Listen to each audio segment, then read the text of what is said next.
मराठी वर्ल्डमध्ये तुमचं स्वागत आहे. बरं काय सांगाल जेव्हा मालिका विचारण्यात आली अशी मस्तपैकी कास्ट होती आणि तुम्हाला भूमिका जेव्हा सांगण्यात आली अशी-अशी भूमिका आहे आणि तुमचे कॉस्ट्यूम देखील छान-छान आहेत. काय सांगाल? मी वैभव सरांबरोबर आधी काम केलं होतं. मंजिरीताईच्या एका सीरियलमध्ये काम केलं होतं. त्यामुळे मला ते कॉम्बिनेशन खूप भारी वाटलं आणि वैभव सरांनी रोल सांगितला थोडासा वेगळा आहे. त्यामुळे ते मला जास्त इंटरेस्टिंग वाटलं म्हणून मी पटकन हो म्हटलं. जशी मी आता पटकन सुरुवात केली. नाही मला म्हणजे आणि सॉरी आर्टिस्ट पण काही माहिती होते त्यामुळे मला ते माहिती होतं की अरे छान आर्टिस्ट असल्यावर मजा येते. उगाच आता ते ऍडअप केलं. नाही खरं बोलत असशील तू. नाही पण मला ओव्हरऑलच हे काहीतरी वेगळं होतं. आत्तापर्यंत केलेल्या कामापेक्षा खूप वेगळं कॅरेक्टर आहे आणि सगळंच खूप वेगळं. मेन म्हणजे एस्पायरिंग लॉयर आहे ती आणि माझे बाबा वकील असल्यामुळे ते समथिंग मला कुठेतरी कनेक्ट झालं आणि स्टोरी ऐकल्यावर तर इमिडिएट येस असंच आलं बिकॉज वेगळं आहे. लव्ह स्टोरी, सासूसून ड्रामा किंवा काही म्हणा त्या सगळ्यापेक्षा या शोचं जॉनरच वेगळं आहे आणि आत्ताच्या करंट गोष्टींशी रिलेट होणार आहे आणि लोकांना खूप करेक्ट मेसेज देणार आहे. त्यामुळे सिरियल डेली सोप म्हणता येणार नाही असा हा एक शो आहे. त्यामुळे लगेच हो म्हणणारा असाच शो आहे तो.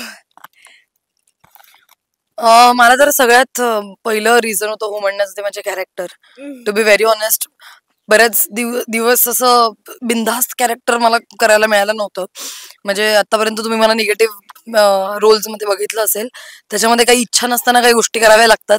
पण तो बिनधास्तपणा म्हणजे जसं ह्या कॅरेक्टरचं आहे थोडं बिनधास्तपणा थोडं सॅर्कॅस्टिक बोलणं आणि असं तर ते मला त्या गोष्टी मला थोड्या अशा आहेत माझ्यात. तर त्या कॅरेक्टरमुळे मला आणि सॉर्टेड खूप प्रेमाला घेऊन कमाल मतं तर ते ऐकूनच मला खूप छान वाटलं की अरे एवढी फेमिनिस्ट एक मुलगी प्रेझेंट करायची म्हणजे शी इज व्हेरी म्हणजे तिचे ओपिनियन्स व्हेरी खूप स्ट्रॉंग असणार आहेत. तर अशा मुलींना प्रेझेंट करणं हे खूप थोडं रिस्की पण असतं कारण आपले तसे विचार नसतात. पण तेच मला असं वाटतं चॅलेंज आहे. आणि प्लस मग नंतर मला बाकीच्यांची नावं कळली. ऐश्वर्याला तर मी आधीपासूनच ओळखत होते. आकांक्षाला पण आधीपासून ओळखत होते आणि शाश्वती आणि प्राजक्ताचं काम मी आधी बघितलेलं होतं. दोघी कमाल म्हणजे सगळ्याच कमाल ऍक्ट्रेसेस आहेत. तर अरे तसं नाही यांचं नाव नाही घेतलं म्हणून आता फक्त. तर मला ते इमॅजिन करूनच खूप छान वाटलं की प्रत्येकाचा बांधा वेगळा प्रत्येकीचं चेहऱ्याची ठेवण वेगळी प्रत्येकीचा रंग वेगळा प्रत्येकीची केसांची स्टाईल वेगळी.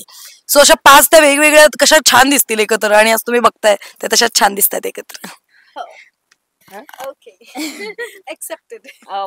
मिठू मला भयंकर हे पात्र आवडलं because you know it's a dream come true असं म्हणू शकतो. एका ऍक्टरच्या लाईफमध्ये एक ऍक्टर पोर्ट्रे करणं तुम्हाला मिळतंय. कारण प्रत्येक अभिनेत्रीचं स्वप्न असतं की तिला ऍक्टर पोर्ट्रे करता आणि एवढ्या लवकर हे पात्र माझ्यापर्यंत येईल हा विचार मी नव्हता केलेला. So I can say I am a blessed. मी नेहमीच म्हणते मी बऱ्याच इंटरव्ह्यू मध्ये पाहिलं असेल की I am a blessed child असं मी म्हणते. सो ह्या बाबतीत पण मी म्हणू शकते की खरंच मी भाग्यवान आहे कारण का एवढ्या कमी वया म्हणजे खूप लवकर हे पात्र माझ्यापर्यंत आलं कारण का एक ऍक्टरला एक ऍक्टर पोर्ट्रे करणं हे प्रत्येक ऍक्टरचं एक स्वप्न असतं. सो मला आय सेड येस इमिजिएटली. शाश्वत सगळ्या जणी जे म्हणतात तेच माझ्याही बाबतीत आहे. एकतर कथा वेगळी आणि प्रत्येकाचं पात्र वेगवेगळी आहेत. आणि ना मी जेव्हा वैभव सरांना पहिल्यांदा या सिरियलसाठी भेटले तेव्हा त्यांनी मला एक खूप छान उदाहरण दिलं होतं प्रेरणासाठी. ते म्हणले एका शब्दात जर सांगायचं म्हणजे एका वाक्यात जर सांगायचं झालं प्रेरणा कशी आहे तर ती ना जेनेलिया डिसूजाची एका रात्री जेनेलिया देशमुख झाली. हे आपण सगळ्यांनी बघितलंय म्हणजे मीडियाने अख्खा तो प्रवास बघितलाय तर दॅट इज प्रेरणा असं ते मला म्हटले होते की ती ती खरं तर सगळ्यांमधली आहे पण तरी वेगळी आहे. तर ते जे त्यांनी मला उदाहरण दिलं होतं ना ते माझ्या कुठेतरी इथे बसलं आणि माझं असं झालं की काहीतरी इंटरेस्टिंग आपल्याला करायला मिळणार आहे. आणि अगेन जॉनर वेगळा आहे. नॉर्मल सासूसून ड्रामा आम्ही पण अनेक केलेले आहेत. सगळेच आपण बघतो प्रेक्षक म्हणून आम्ही कलाकार म्हणून करतो. पण त्यापेक्षा वेगळं काहीतरी छान करायला मिळतंय आजच्या जगातलं ताजं करायला मिळतंय तर व्हाय नॉट. त्याच्यामुळे मी पण लगेचच हो म्हटलं आय थिंक. आणि ऑल्सो माझं पर्सनल मत होतं की एकतर 5 मुलींची स्टोरी आहे म्हटल्यावर आपल्याला आयुष्यातल्या लहानपणी आपण ज्या ज्या गोष्टी बघितल्यात हमपांच, 3 इडियट्स, दुनियादारी फिल्म ते सगळं आठवतं आणि आपण तसं काहीतरी इमॅजिन करतो त्यामुळे तशा प्रोजेक्टचा भाग व्हायला मजा येते. धमाल धमाल विषय येस, नक्कीच. बरं काही किस्से घडलेत का म्हणजे फंबल्स वगैरे थोडेफार होतच असतील कुठे ना कुठे म्हणजे कारण भाषा वेगवेगळी आहे त्या कारणामुळे असे ना, अशा गोष्टींमुळे फंबल्स तर काही पडत असेल. काही फनी किस्से आहेत का? सांगायला आवडतील? खूप आहेत. दिवसभरात 2-3 गोष्टी अशा होतातच हो. बोलता बोलता आणि द शूटमध्ये. फनीएस्ट थिंग आय थिंक आहे मी कोकण, ही सोलापूर, ही विदर्भ, खानदेश, ही पुणे, ती सातारा. तर याचे आम्ही काही टोन्स पकडण्याचा प्रयत्न करतोय.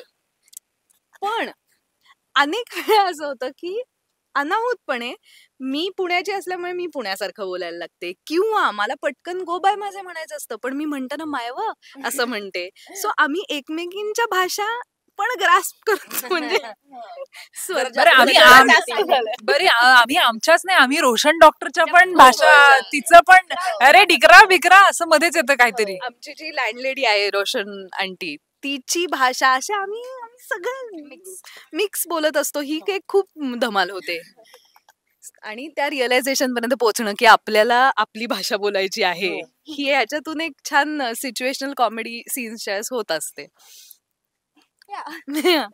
म्हणजे एक फंबलच सांगायचं झालं तर गरब्याचा सीन होता आणि म्हणायचं होतं अरे हॅलो हॅलो असं म्हणायचं होतं अरे हा हॅलो त्यामुळे असे असे खूप होतात. असं प्रत्येकाचं काही ना काहीतरी होतं. येस. थँक सो मच तुम्हाला आणि खूप खूप शुभेच्छा. शेवटी जाता जाता प्रेक्षकांना काय सांगाल? काही नाही, वेगळी सिरियल आहे, तुम्हालाही मजा येईल. करंट अफेअर्स वरची सिरियल आहे.